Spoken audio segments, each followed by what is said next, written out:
Hey, what's up, everyone? My name's Lionel, and I'm your host for LT Productions, and you're watching I Watch You Watch. We are covering web series, black web series, independent series, Bondage. This is the final season, season 4, episode 2. Written, created, produced, directed by Mr. Carlton C. Clay. I appreciate everyone for coming to my channel. Please like this video, and also, you can subscribe, and you can leave your comments below. So let's get into this episode. Okay, so I got a lot of loose commentary. This is episode 2.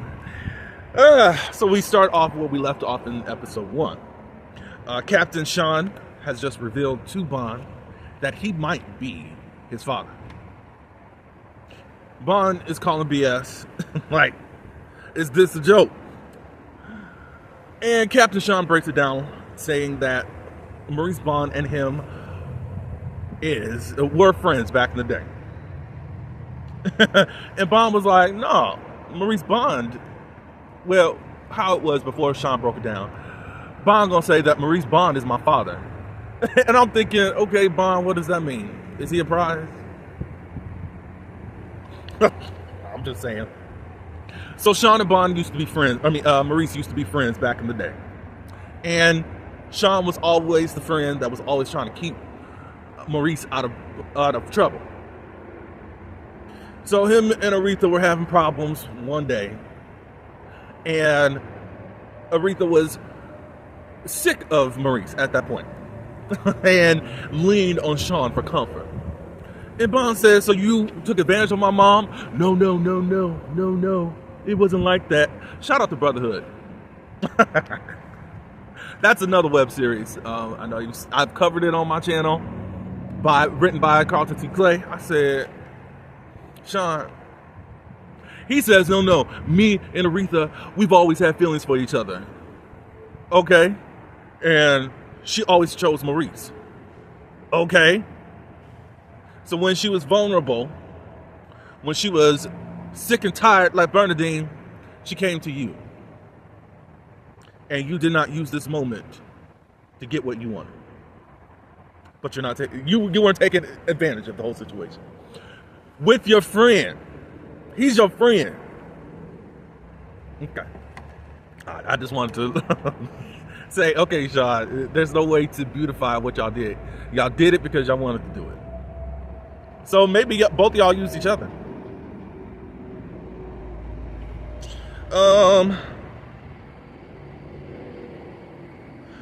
So Bond is still in this mode of, look, because I think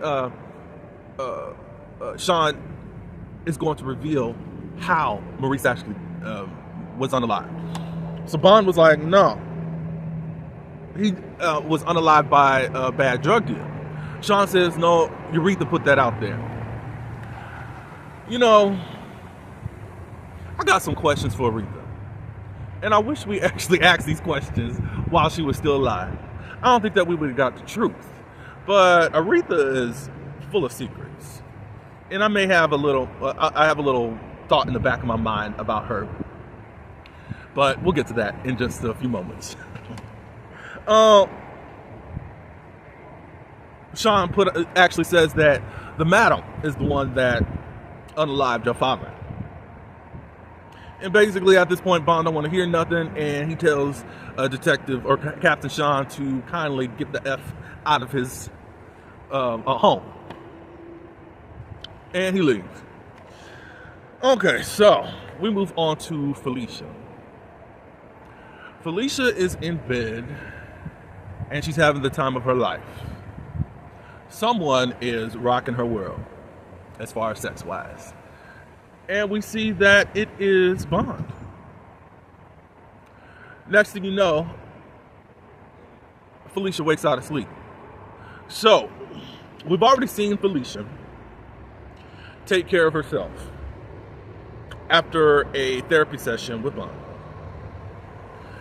After, I guess, a day of rest, a night of rest, she's having dreams about Bond, having sex with her.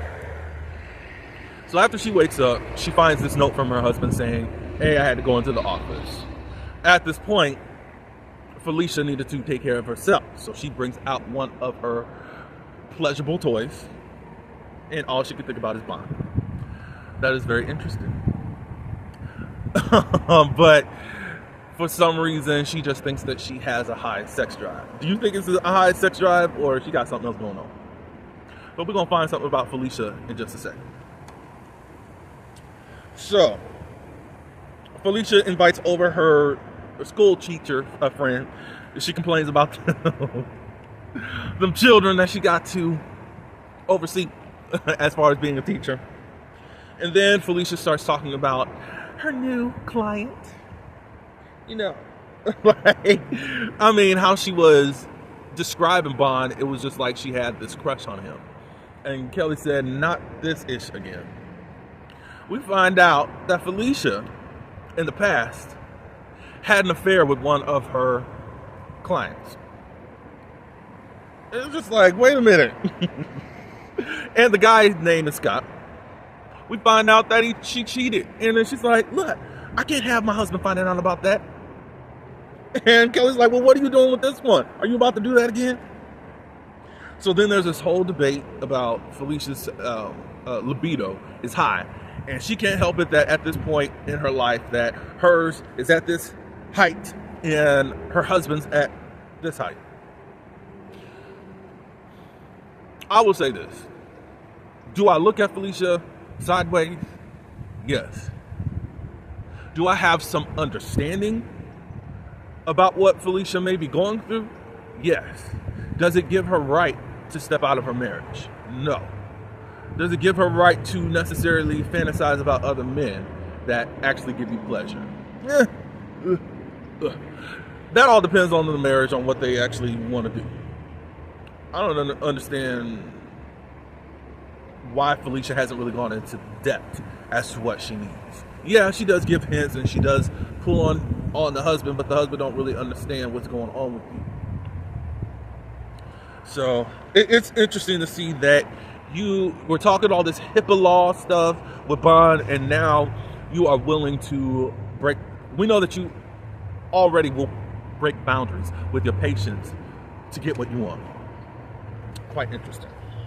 So Kelly's like, look, if you continue down this road, you're going to end up in divorce. And Felicia said, look, all you need to get is more DICK. And you wouldn't be talking to me like that. But I mean, Felicia, you ain't getting it any more than she is, according to you. So I don't know why you're trying to read her. You're reading her with the read for yourself. Interesting. All right, so we're back at Bond's house, and we see Jamal's exercising. After he gets done, Bond comes in. And it looks like Jamal has been taking care of Bond during him getting better after getting pow. He thanks him for coming to Charlotte, and Jamal says, we're family. Then Bond tells Jamal about Captain Sean and what he had to say about Maurice possibly not being his father, and he could be the father. After correlating the story of at least Madam being the one to shoot and murder Maurice, Jamal says, I confirm that part is true. I think it could be true that maybe he is your father. You never know. At this point, Bond is upset because, Jamal, you didn't tell him all this information. And Jamal was like, I didn't know when to actually tell you that type of information. And I was caught up in my own thing concerning my brother and this whole investigation that was happening with the organization. All of a sudden, Bond gets this telephone call and he stops talking with Jamal. And it's Aunt Joan. And Bond is like, how did you get my number? She said that Aretha gave it to her. And she's just getting up enough courage to call him. And all of a sudden, she was like, Bond, I need you. And Bond said, I need you to lose my number. I really don't give a F about what you need. Lose my number, you're unalive to me. I'm trying to be YouTube friendly again, sorry. So, any guesses on who Aunt Joan is? for him to have this type of hostility against Aunt Joan. So he gets off this phone, hangs up on Aunt Joan, and Jamal asks, is he good? But Jamal doesn't really want to, Bond doesn't really want to talk to Jamal because of how he already feels about what's going on. Jamal's like, we need to finish our conversation. And Bond was like, nah. And he walks off. So Bond goes to a therapy session with Felicia. And he asks a question to Felicia. He asks, do you think that my past trauma has affected my ability to get Bond Jr. up? And Felicia said, perhaps. Tell me about some of your traumas that you had. So he begins to give us that at the age of 10, his Aunt Joan, I think, took advantage of him. I'll say it that way. I'm trying to be YouTube friendly. Sorry, y'all. So he was M'd and R'd by Aunt Joan. I got a question before we move on. Since Aretha liked to keep secrets, did Aretha know? And did Aretha give Aunt Joan the telephone number knowing what was happening? Now, probably the fast response is, no, Aretha wouldn't do that.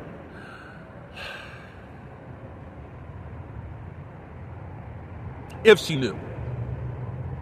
I don't know about the character of Aretha, but I do know other people that could be still trying to help in the whole family way.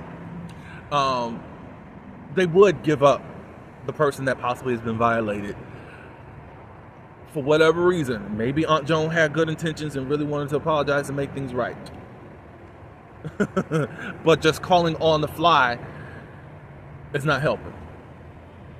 Possibly facilitating a mediator between the two to possibly amend things could help, but who knows?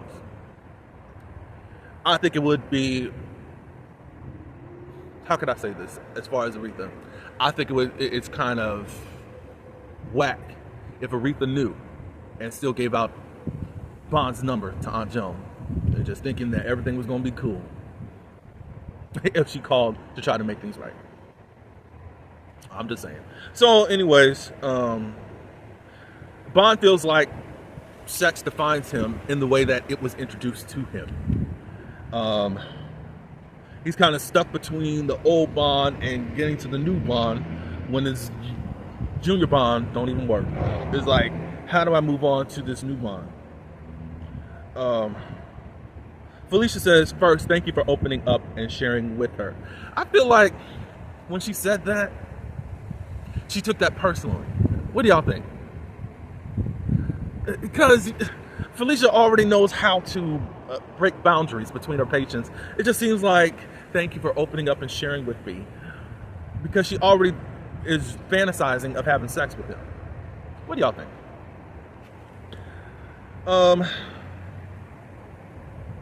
She says, now I have more insight as to why Bond has this skewed view of sex. You view it as it being dirty. And then she tries to change his perspective or look at how sex is. She says, well, God created sex. You think that sex is, that God would create something that isn't supposed to be enjoyed?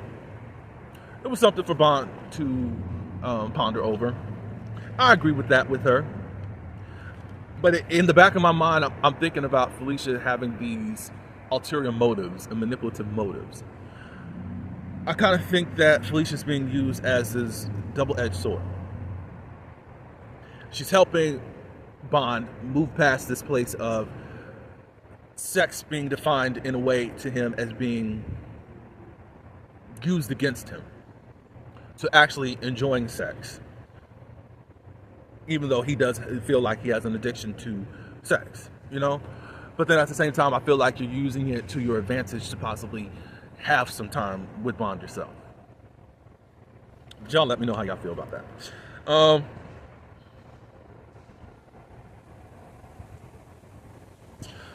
Felicia says, what defines you controls you. And then she encourages him, like, when you get your life under control, including sex, I think that the sky is the limit. Again, he's still battling between old Bond and new Bond and all that. Look, the past can't come back to try to... Felicia describes what the past can do to certain individuals to try to stop someone from moving forward. But you have this opportunity right now to make a new life for yourself, Bond. So what are you going to do about it? Is what Felicia was saying. So I agree with some of the things that Felicia is saying, but at the same time, I just don't trust her as a psychiatrist because of the things that we know about her. So the session is over, and of course, Bond is trying to call Felicia by her married name, and she said, call me Felicia. So then he says Felicia. So he leaves. As he's walking away, Felicia is fantasizing Bond being naked, walking away. I said, Lord Jesus. Obviously, something's about to happen. We got 2 more episodes, so let's see what happens. Oh. So then in the next scene, we see another dude. He's watching the video and taking care of himself, sexual-wise. After finishing, he calls someone who is now being taken care of, getting fellatio. I was like, oh, okay. We found out the guy's name that's being taken care of, name is Bruce, who is cousin to the dude who was just taking care of himself. Are y'all able to keep up? He asked his cousin for help. And I kept trying to hear what exactly he was asking. Did he still have this going on? And his cousin Bruce said, yeah. So obviously there's a plot that's about to take place. So we'll see what happens in the next episode. So after Bond's therapy session, he's taking a walk. Jamal calls him, but he's ignoring the phone call. He's still looking down on his phone, and a man approaches Bond. And while Bond is distracted with his phone, the guy asks him for some change. And then he looks up, and I think Ace is the one that calls out the Bond. The guy calls out the Bond, and then Bond says, Ace? So Ace, the character that was a part of the storyline seasons 1 and 2, is now back.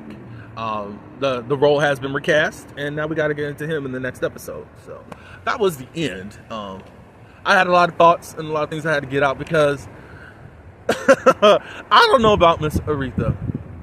I don't know. I know this is the last season, but I kind of want to get into her and possibly get into her tale because some things just don't seem right about what has happened. And I do know a lot of family members that'll cover up for predators.